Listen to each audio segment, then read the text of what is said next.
Hey guys, what is up everybody? 10vidman here, bringing you yet another exciting X and Y Wi-Fi battle.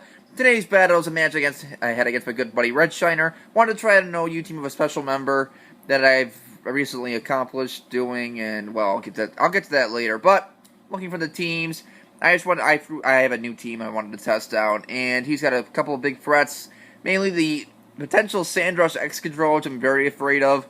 Blissey Jellicent's gonna be a problem to deal with. And I don't know what kind of Celebi, I don't know what kind of Infernape, but I'm gonna fear both just because when I'm playing Red Shiner, anything can happen. So, yeah, that's pretty much what's going on here. But anyway, to get the battle started, I'm gonna lead off with my Landorus Firion, and he's gonna lead off with his Celebi. Now, considering the fact he led with his Celebi, he leads me to assume he's offensive, and I did not want to take a Leaf Storm, not at all. I mean, and you know. Thinking further, I mean, he could have predicted just by Rotom to switch, but I did not want to take a potential Leaf Storm, so I switched out into my Latios. Now, I could have gotten my Charizard there, but I decided it's not really worth it because I'm X, so I really didn't feel like it would be the best play. So, because I don't want to do any crazy double switching or anything, but I make a double switch here, and he goes into his Blissey, as I make a double switch into my Bisharp, which is a humongous threat to his team. And I just go straight for the knockoff. And guys, Blissey just dies. Oh, that was fantastic. Now, I'm not even a Life Orb Bisharp. I'm actually a Dread Plate Bisharp, which means I don't take any Life Orb recoil, which is nice, which means I can capitalize on Bisharp's resistances, which is pretty nice. And that's awesome. So now he brings up the Infernape as I bring out my Sylveon, knowing I can take any hit, as he actually ends up going for the U-turn. Does a decent, well, actually does nothing because I resist it, but yeah, that's pretty cool, as now he goes into his Jellicent, which really cannot harm my Sylveon too much, because I am a supporting Sylveon, which means, you know, I can take any hit, I can Wish, I can Protect, I can Heal Bell, very simple, and I don't fear this thing too much, but I know I can't really damage it either, as goes into his Jellicent, and he just goes for the Will-O-Wisp, misses, which is kind of irrelevant, but anyway, he's going to switch out, and I go into, as I, bring out my Rotom, and he switches out, goes into the Celebi, as I just burn that thing on the switch. Now, I could have gone for the Volt Switch, but I'm like, what if he brings in Excadrill, what if he brings in T-Tar, so I figured that Will-O-Wisp was my best play, but makes the better play and goes into Celebi, as I now predict a U-turn from the Celebi, and I bring out my Sylveon, because I know I can take it, and it is leaving it less than Infernape's, because it's probably not attack invested, so that's pretty nice, as he now goes back into the Jellicent, which again really does not threaten my Sylveon too much. I mean, it's gonna, if it came down to the wire, I might end up losing, I don't know, but he ends up going for the taunt, predicting my Wish. But no, I go straight for the Pixelate boosted Hyper Voice, because why not? I want to see how much it does. It does about a third after Leftovers recovery, which is nice, but of course, he is faster and he does have to recover. So I do not want to just stay in and do pointless amounts of damage. So, gonna switch out, gonna go right back into my Rotom.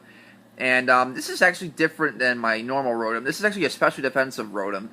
And it has Pain Split instead of my physically defensive one, which has Discharge. Now, the reason my physically defensive one is Discharge is because it's Kalos-born, and Pain Split isn't available in Kalos. So, this one was genned and has Pain Split, so that's pretty nice. But anyway, he stays in now and goes for takes a Volt Switch decently well, I guess. But this gives me a free switch into my Bisharp, because I know he's gonna go straight for the recover. And I mean, he would have been pretty awesome. I would have applauded him if he went for the double Will-O-Wisp. I wouldn't have minded too much if Bisharp got burned, because I do have the Heal Bell on Sylveon. But if it was, down to Jellicent and Sylveon, he could just taunt it. So that, I guess, it'd be a little bit of an issue. But anyway, he now goes into the Infernape. I really have no reason to not go for knockoff here, so I go for it again. And it does a huge amount of damage to that Infernape. It does about half. And I'm like, yes, Bisharp, you are a man. And that's pretty cool. And I now go into my Landorus, knowing I can take anything that this Infernape has to offer. I don't care if he goes for U-turn, I don't care if he goes for close combat, I don't care if he goes for Fire Punch, and he does end up going for the Fire Punch. Does nothing to my defensive Landorus, and that's pretty awesome. Landorus is definitely one of my favorite Pokemon to use in OU, just because it's so good, and it's amazing, and it's one of the most reliable Stall Frog setters, too, which is why I use it probably more than anything. But, he U-turns and he now goes into his Excadrill, which actually does have the air balloon. Now, I do not see the Mold Breaker activate, which means I now know he does have the Sand Rush.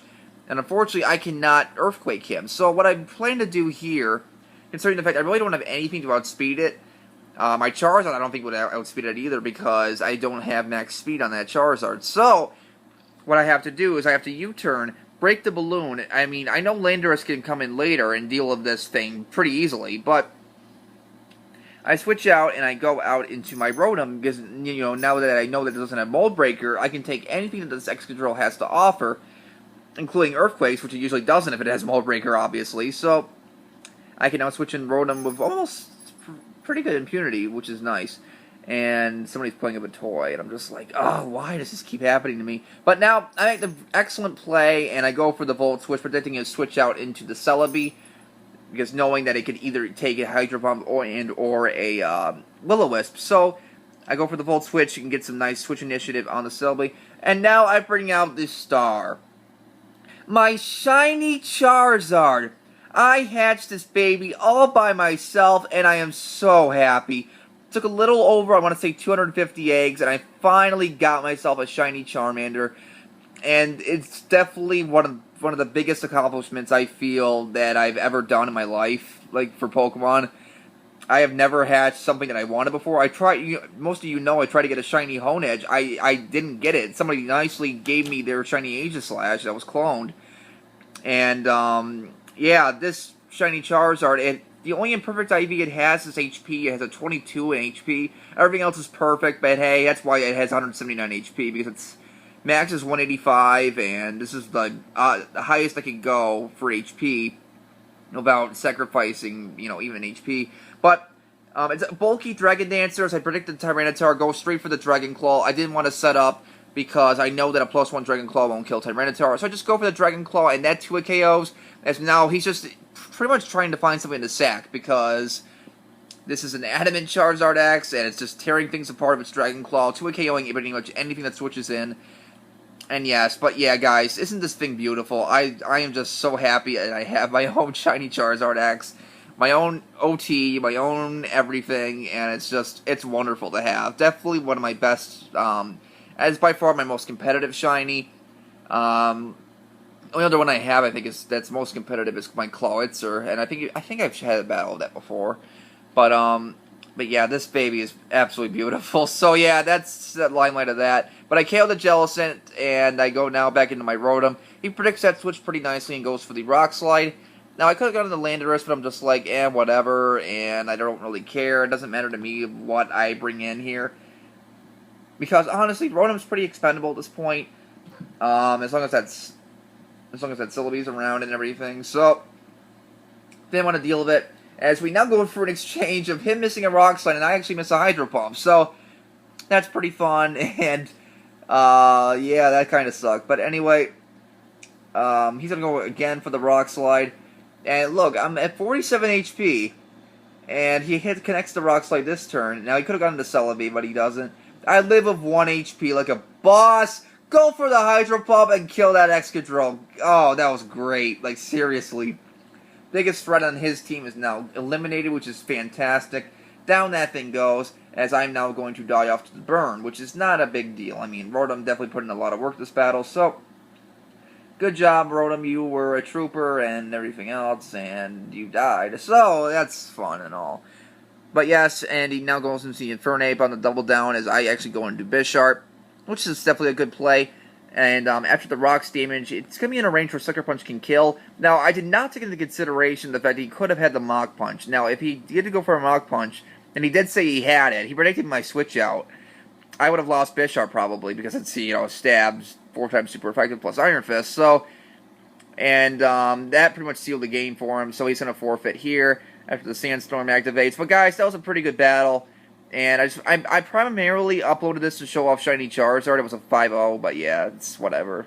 I'm going to try to upload more. I'm always trying to. I actually have 2 more battles I still need to upload after this one that I narrated quite a while ago. Ugh. I've been so lazy. Or just so hardworking. I don't know.